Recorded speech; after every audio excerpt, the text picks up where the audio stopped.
संबोधित करने के लिए आपसे मैं निवेदन करती दोस्तों नमस्कार। आप सभी को अरुण भूमि डिजिटल पेज में स्वागत करता हूं। खासकर जितने भी लोग जो अरुण भूमि लाइव पेज को देख रहे हैं, दर्शकों मैं आप सभी को बता दूं कि जो किरण रिजिजू है, जो केंद्र का कानून एवं जो न्याय मंत्रालय के मंत्री है भारत सरकार के, जो नरेंद्र मोदी जी के नेतृत्व में जिसको बनाया गया है, अभी उनको जो है अरुणाचल प्रदेश में अभी उनका दौरा चल रहा है। और आपको ये बता दूं कि उनका जो है जन आशीर्वाद जो यात्रा जो है लगातार चल रहा है।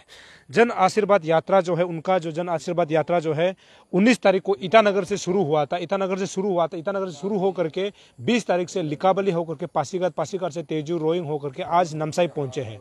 और आप सभी को बता दूं कि आज किरण रिजिजू ने परशुराम कुंड का जो है दौरा किया है। परशुराम कुंड एक बहुत ही मतलब जो धार्मिक स्थल है, जहां पर सैकड़ों लोग आकर के वहां पर जो है पूजा पद्धति यानी पूजा अर्चना करते हैं। आज उनका दौरा किया क्योंकि ये बहुत ही खूबसूरत जगह है, जहां पर जो वक्रो जो कि लोहित डिस्ट्रिक्ट के अंदर आता है। और आने वाला समय में ये जो है पर्यटक का एक बहुत बड़ा आकर्षण केंद्र बनने वाला है। साथ ही साथ आपको बता दूं, वक्रो के ही एक जगह में है जो कि तसासो यून जी है। और ये बताया जाता है कि तसासो यून जो है बीजेपी और आरएसएस का जो अरुणाचल प्रदेश में जो है उनको एस्टैब्लिश करने में उनका बहुत बड़ा योगदान है। आज से कुछ समय पहले उनका जो है कोरोना की वजह से देहांत हुआ है, तो उनका जो है समाधि को आज रिजिजू ने देखा। उसके बाद उनके जो है समाधि को आज श्रद्धांजलि मतलब अर्पित किया, साथ ही साथ परिवार वालों को आज मिला। उसके बाद आपको बता दूं कि वक्रो में जो है एक फुटबॉल ग्राउंड को उसके नाम करने के लिए आज किरण रिजिजू ने कहा। साथ ही साथ हमारा अरुणाचल प्रदेश के उप मुख्यमंत्री जो कि चोना मेन है, उन्होंने वक्रो के जो सेकेंडरी स्कूल है, गवर्नमेंट सेकेंडरी स्कूल है, उसको जो है तसंसो यून जी के नाम रखने के लिए आज उन्होंने सभी जनता के सामने कहा है कि वो स्कूल जो है तसंसो यून जी के नाम पे रहेगा। और आप सभी को बता दूं, यहाँ पर जो है जन यात्रा जो आज आशीर्वाद यात्रा जो है यहाँ पर समापन किया जा रहा है। ये जो हमारे पीछे अगर आप देख रहे हैं, ये जो है गोल्डन पगवाड़ा है, ये नामसाई डिस्ट्रिक्ट के अंदर आता है। और इसी जगह पर जो है आज यहाँ पर मैं आपको बता दूं कि आज उनका जो है जन आशीर्वाद यात्रा जो है आज यहीं पर समापन किया जा रहा है। आपको बता दो ये वही जगह है जहां पर जो है जन जो आशीर्वाद उसमें दिख पा रहे होंगे। ये जन आशीर्वाद जो यात्रा आज यहीं पर समाप्त हो रहा है। उसके बाद आपको बता दूं, जो केंद्र जो मंत्री है किरण रिजिजू जी का आज कल सुबह यहाँ से निकलकर फिर नपरा जाएंगे। नपरा जा करके अपने लोगों से संबोधन करेंगे, साथ ही साथ अपने परिवार वालों, उसके बाद अपने लोगों से आशीर्वाद लेने के लिए नपरा जो कि वेस्ट कामेंग डिस्ट्रिक्ट जाने वाले हैं। अभी आपको हम यहाँ से ये दिखाएंगे जहाँ पर ये कार्यक्रम जो आज समापन किया जा रहा है, जैसे कि आप देख पा रहे होंगे। तो आपको हम कोशिश करेंगे कि यहाँ का जो लाइव जो जिसे चल रहा है उसको हम दिखाने की कोशिश करें। खामती सिंफो आप लोगों को तो आइडिया है ये डेवलपमेंट किस प्रकार से हुआ है, कैसे हुआ है और किसने कितना योगदान दिया है, आप सबको मालूम है। लेकिन अरुणाचल के बाकी लोगों को इसका इतना आइडिया नहीं होगा। देखिए, एक बात मानना पड़ेगा कि अरुणाचल अभी तक फुली डेवलप नहीं हुआ है। अभी डेवलप होने का शुरू अभी हो रहा है। अच्छा रास्ता अभी बन रहा है, टेलीकम्युनिकेशन का काम अभी चल रहा है, टूरिज्म का प्रोजेक्ट अभी शुरू हो रहा है। तो पहले अरुणाचल जैसे तैसे चल रहा था, ये चीज को हम लोग मानना होगा। हम लोग कभी कभी जोश में बहुत लंबा छलांग मार की बात करता है, लेकिन पहचानता नहीं है कि हमारा प्रोग्रेस में हम कहाँ पहुंचे हैं, कैसे पहुंचे हैं, ये जानना बहुत जरूरी है। खास करके जो पॉलिटिकल लीडर होता है ना, जो पॉलिटिकल पार्टी में जो लोग काम करता है, वो लंबा लंबा बात करने का आदत होता है, क्योंकि अपना पार्टी के बारे में बात करते हैं, अपना बारे में बात करते हैं, और अपोजिशन को हम लोग कंडेम करता है, क्रिटिसाइज करता है। तो ये भूल होता है पॉलिटिकल पार्टी का लीडर्स में। बहुत चीज बात करते करते वो हिसाब किताब लगाना भूल जाता है। मैं जब से पैदा हुआ हूं तब से सुनते आया हूं कि बहुत अरुणाचल तेजी से आगे बढ़ रहा है। हम इतना 35 साल हो गए राजनीति में, तब से मैं बचपन से सुनते आ रहा हूं। मेरा पिताजी जब एमएलए था तब भी मैं सुनते आ रहा हूं कि अरुणाचल बहुत तेजी से आगे बढ़ रहा है। सचमुच में अगर अरुणाचल तेजी से आगे बढ़ रहा है सचमुच में, तो ये नामसाई एरिया जहां हम लोग बैठा, ये तेजी से आगे बढ़ रहा है। ये जो इस तरह का जो पगोड़ा बनाना, इस तरीका का परिसर रात में इतना सुंदर से खूबसूरत से जगह बना करके यहाँ मीटिंग सुनना, शांति से, बहुत ही एक कल्चर्ड वे से, बहुत ही ऑर्गेनाइज डिसिप्लिन वे से यहाँ बात भी कर रहा है, आप लोग शांति से बात सुन रहा है। ये डेवलपमेंट का बहुत बड़ा लक्षण है। कौन आना नहीं चाहेगा बताइए? अभी डिप्टी सीएम साहब ने बताया ना, यहाँ फुटफॉल्स मतलब टूरिस्ट का आना जाना काफी हो गया। हम भी टूरिस्ट होगा तो हम भी आना चाहेगा टेंगापानी नामसाई में।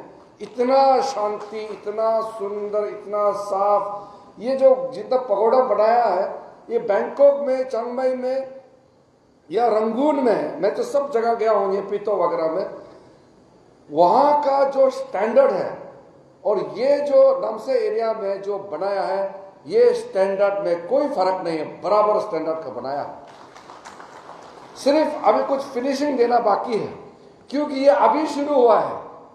वो लोग 1000 साल से शुरू किया वाला काम है, ये सारा चीज अभी शुरू किया है। इसलिए मैं आज नामसाई में आया तो कुछ सच्चाई बात और कुछ हकीकत चीज बताना चाहता हूं, ताकि आप खुद मालूम होना जरूरी है। चोना मेन साहब का लीडरशिप मैंने बहुत साल से देखा है, जिस मेच्योरिटी के साथ। इतना टेंशन होता है आजकल पॉलिटिक्स में, लोग आकर के सुबह से परेशानी करता है, ये दे दो वो दे दो, फिर भी वो शांति से सुनता है और पूरा अरुणाचल के लिए काम करता है, चीफ मिनिस्टर साहब के साथ तालमेल करके। और साथ साथ अपना एरिया जहां से विधायक बनता है, जिस डिस्ट्रिक्ट से आया, जिस कम्युनिटी से आता है, उसको भी सुंदर से साथ में लेकर के आगे चल रहा है। इसी को ही मैं डेवलपमेंट मानता हूं। करोड़पति कमा करके बड़ा बड़ा गाड़ी ड्राइव करके घूमने से वो सिर्फ डेवलपमेंट नहीं होता है। डेवलपमेंट देखना है तो नामसाई में आइए और डेवलपमेंट क्या आपको पता चल जाएगा। ये हम सबको इसका अध्ययन करना बहुत जरूरी है। डेवलपमेंट स्पिरिचुअल डेवलपमेंट होता है, डेवलपमेंट फिजिकल डेवलपमेंट होता है, कल्चरल डेवलपमेंट होता है, एजुकेशनल डेवलपमेंट होता है, हेल्थ में डेवलपमेंट होता है। बहुत किस्म का प्रोग्रेस होता है इंसान का, हमारे समाज में, हमारा जिंदगी में। लेकिन जब शांति के साथ सुंदर से एरिया जब विकास होता है तो उसको संपूर्ण रूप से हम विकास मानते हैं। मैं तो हमेशा ये मानता हूं कि अरुणाचल के पास डेवलपमेंट करने का साधन भी है, अरुणाचल के पास जगह है, पोटेंशियल है। लेकिन ये पोटेंशियल क्या करेगा आप बताइए? जब तक उसको असलियत में डेवलपमेंट नहीं करेगा। आप जमीन का अंदर में सोना है बोलता है, जमीन का अंदर में ऑयल है बोलता है, पेट्रोल, उसका जब तक आप नहीं निकालेगा, जब तो उसको आप प्यूरिफाई करके प्रोसेस करके सामान यूज करने के लिए नहीं बनाएगा, तो क्या चीज होता है? ये जो पोर्ट बनाता है वो मिट्टी से बनाता है, नहीं बनाने से वो तो मिट्टी है, जब बनाएगा तो पोर्ट बन जाता है। ये सारा जो थाली, प्लेट, घर, मेटल जो भी दिखता है सब मिट्टी से निकलता है। इसलिए हमारा अरुणाचल प्रदेश का जो पोटेंशियल है उसको समझते हुए बहुत मेहनत करना हम लोगों के लिए अनिवार्य है। बिना मेहनत का सिर्फ लेक्चर बाजी से कुछ नहीं होगा, मैं बताना चाहता हूँ। एक एक हमारा जो जवान है, यूथ है, उसको हम लोग समझाना होगा। ये दिन भर सुबह से रात तक सिर्फ गाला गाली फेसबुक में, उससे कुछ नहीं होगा। कम्युनिकेशन आपका यूज के लिए है, आपके पास साधन है। आजकल सोशल मीडिया आगे बहुत अच्छी बात है, खबर लो, उससे नॉलेज प्राप्त करो। लेकिन वो सिर्फ आप दिन भर सुबह से शाम तक गाली गाला करने के लिए नहीं है। लेकिन हमारा जो नए जनरेशन के पास जो फैसिलिटी है, हमारे समय में नहीं था। हमारे समय में जो फैसिलिटी हुआ है वो फिर हमसे पहले के पास नहीं था। तो ये समाज प्रोग्रेस करते करते आज यहाँ तक पहुंचा है। तो यहाँ तक पहुंचते पहुंचते मैं आपको ये बात बताना चाहता हूँ। आज नामसाई में हम लोग आया है जन आशीर्वाद के नाम से। आप सोच के देखिए, इंडिया को इंडिपेंडेंस मिला हुआ 75 साल हो गए हैं। 75 इयर्स मामूली नहीं होता है। 75 इयर्स मतलब लगभग 3-4 जनरेशन होता है। 75 इयर्स में बच्चा पैदा होके बूढ़ा हो जाता है। 75 इयर्स का लंबाई इंसान का जिंदगी में काफी लंबा होता है। और इंडिया जब से आजादी हुआ और आज तक आप सोचिए, आधा अरुणाचल का कम्युनिटी ट्राइब का नाम इंडियन कॉन्स्टिट्यूशन में नहीं था। सोच के देखिए वो क्यों? क्योंकि जो लोग संविधान को रचना किया और जो लोग देश को चला रहा था, जिस लोगों को इस देश का बागडोर संभालने का मौका दिया था, उन लोगों ने कभी अरुणाचल को समझा ही नहीं है। ये सोचते कि छोटा सा स्टेट है, 2 MP है, ना सरकार बनता है ना बिगड़ता है, इससे क्या होगा। कभी भी अरुणाचल को सीरियसली किसी पॉलिटिकल पार्टी ने सोचा नहीं है। इसलिए आज इस पवित्र बुद्ध का छाया में बैठ करके मैं आपको बताना चाहता हूं, ये नरेंद्र मोदी जी पहला भारत का प्रधानमंत्री है जो अरुणाचल का दुख दर्द सबको समझा है और हमको आइडेंटिटी दिया है। ये कोई मामूली चीज नहीं है।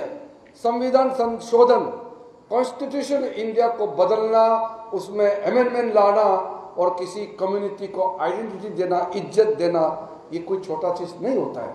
ये चीज चाहे वो खामती समाज के हो, चाहे तांगसा, नोक्ते, वांचू, तुत्सा हो, मोनपा हो, हमारा सरतंग हो, साजोलॉग हो, मेंबा हो, चाहे कल हम लोग ने अबोर का बारे में बताया पासीघाट में, अबोर को भी हम लोग ने परमानेंट डिलीट करके आया इस बार, और साथ साथ ताई खामती का करेक्टिव जो मेजर लेना था, स्पेलिंग परफेक्ट जो आप अपना को कहता है वही नाम रखा।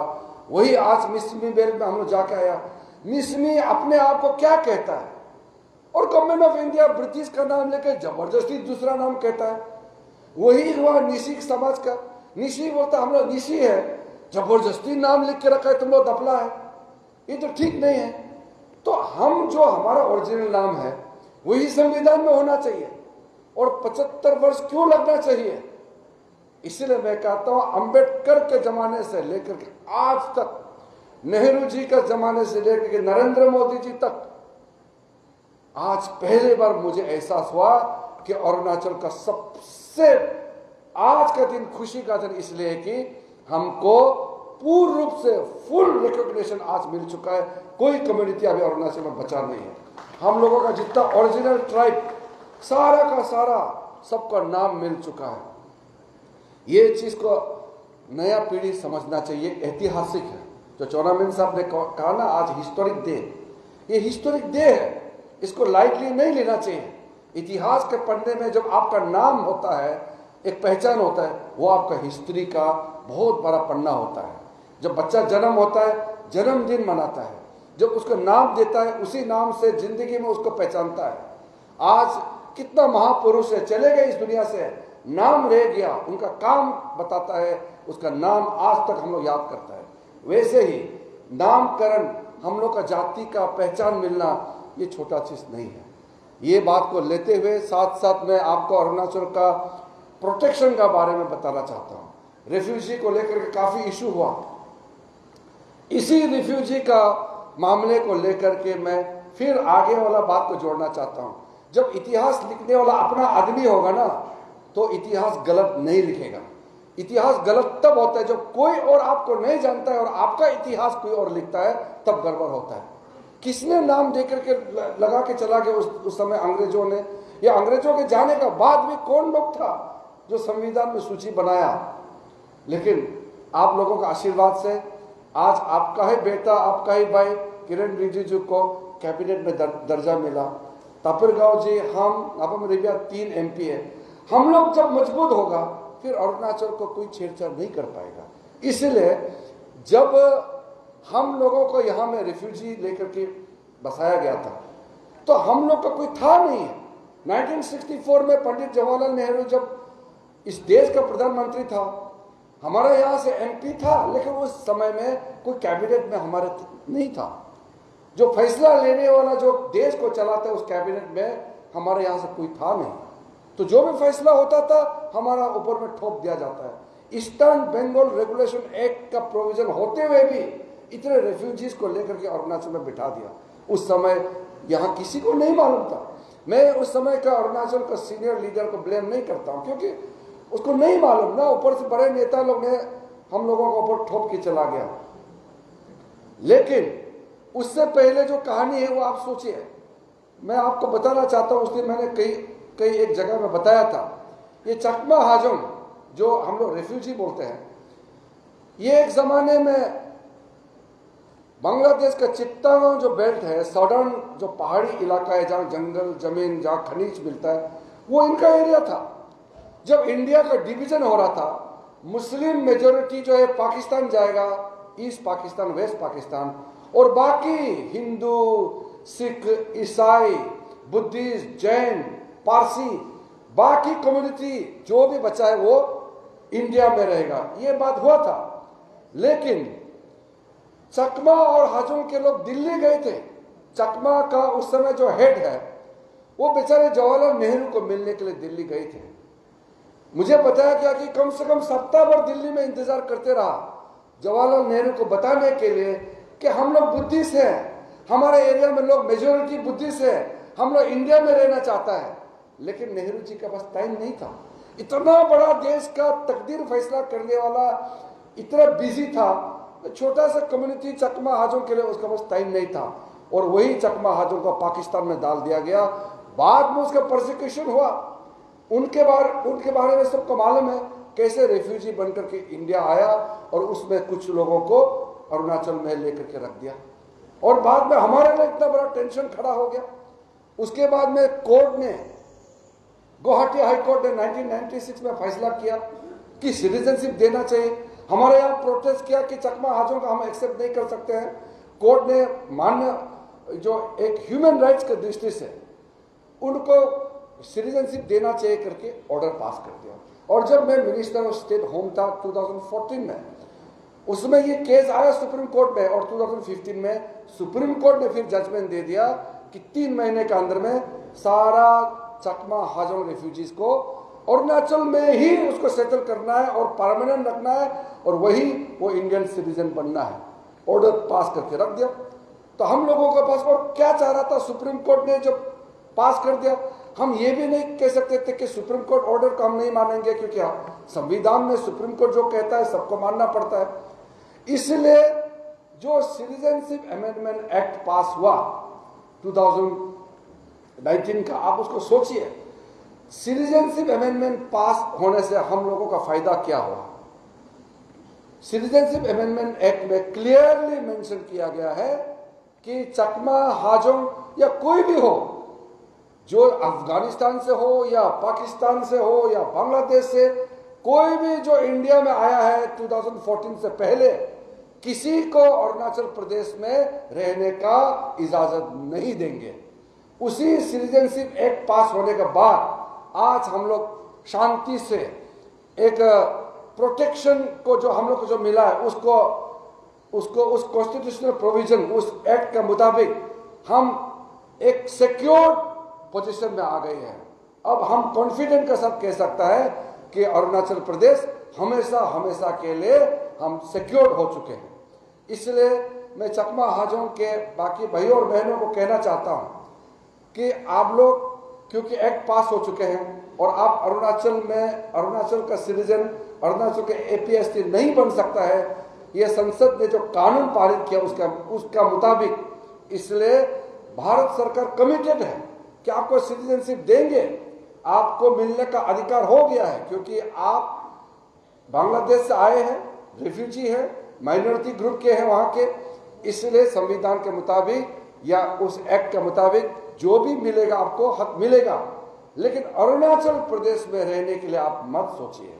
अरुणाचल प्रदेश में वही रह सकता है जो अरुणाचल का इंडिजिनस ट्राइब्स है। ये हमारा जमीन है और इसको प्रोटेक्शन करने के लिए हमारा नरेंद्र मोदी जी सरकार प्रतिबद्ध है। गृह मंत्री जी अमित शाह जी ने बहुत क्लियर शब्दों में कहा है कि हमारा नॉर्थ ईस्ट के ट्राइबल एरिया, नॉर्थ ईस्ट के लोगों का प्रोटेक्शन के लिए, और खास करके अरुणाचल प्रदेश जैसे 100% शेड्यूल्ड ट्राइब स्टेट है, यहाँ फुल प्रोटेक्शन दिया जाएगा। इसका मतलब ये नहीं कि बाकी सिटीजन वाला, बाकी इंडिया के जो अलग अलग जो राज्य से आते हैं उनको हम डिस्क्रिमिनेट करेंगे, उसको आने देंगे, वो नहीं। यहाँ का राइट जो है, ट्राइबल राइट जो है, वो आपको नहीं मिलेंगे। यहाँ के जमीन का राइट आपको नहीं मिलेगा। ये बहुत क्लियर है, इस पे कोई कंफ्यूजन नहीं होना चाहिए। साथ साथ इस सरकार के समय में जो हमारा अरुणाचल के लिए, जो मैंने शुरू में कहा कि डेवलपमेंट का कहानी अब शुरू हुआ है, नरेंद्र मोदी जी आने के बाद एक अलग सा माहौल हो गया। अब जब कैबिनेट मीटिंग होता है, काउंसिल ऑफ मिनिस्टर मीटिंग होता है, प्राइम मिनिस्टर सबसे पहले यही पूछता है कि कौन कौन सा डिपार्टमेंट नॉर्थ ईस्ट के लिए क्या क्या काम हुआ है, पहले उसका हिसाब किताब बताइए। हर एक मंत्री को बोलता है कि आपका डिपार्टमेंट से जो भी काम होगा नॉर्थ ईस्ट के लिए 10% बजटरी एलोकेशन के अलावा नॉर्थ ईस्ट में मिनिस्टर खुद जाना है, जायजा लेना है और हर एक स्कीम को सही तरीके से इंप्लीमेंट होना चाहिए। ऐसा प्रधानमंत्री मिला है नरेंद्र मोदी जी के रूप में कि आज नॉर्थ ईस्ट के बारे में हम जितना सोचते हैं उससे भी कई गुना अधिक नरेंद्र मोदी जी हम लोगों के लिए सोचता है। और इसी के चलते पहली बार भारत में 3 ट्राइबल कैबिनेट मिनिस्टर बनना ये बहुत बड़ी बात है। मैं एक चीज़ बोलना चाहता हूँ, तपेर गाँव जी भी यहाँ में है, हमारा बाकी सीनियर लोग को मालूम होगा। पहले हम लोग ट्राइबल आदमी को लोग ऐसे सोचते थे कि ये तो जंगल में बैठता है, अनसिविलाइज लोग है, प्रिमिटिव है, ये लोग तो उल्टा सीधा चीज़ खाता है, बहुत ज्ञानी नहीं होता है, ऐसा इंप्रेशन बना के रखा हुआ था। और सोचता है कि उस समय आप देखा होगा पुराना जमाने में कांग्रेस और पहले का जितना सरकार बनी है उसमें आप देखा होगा ट्राइबल आदमी को कहाँ इंपॉर्टेंट पोस्ट मिलते थे। ट्राइबल आदमी को सिर्फ डिप्टी मिनिस्टर देते थे। हमारा यहाँ से मंत्री हुए हैं अरुणाचल से, डॉक्टर दाइंग एरिंग साहब को डिप्टी मिनिस्टर बनाया था, उस समय जूनियर मिनिस्टर बनाते थे। फिर बाद में ओमक अपंग साहब को भी मिनिस्टर ऑफ स्टेट टूरिज्म बनाया था। थुंगन साहब को भी minister of state urban development बनाया था। नीनोंग एरिंग साहब को भी minister of state minority affairs बनाया था।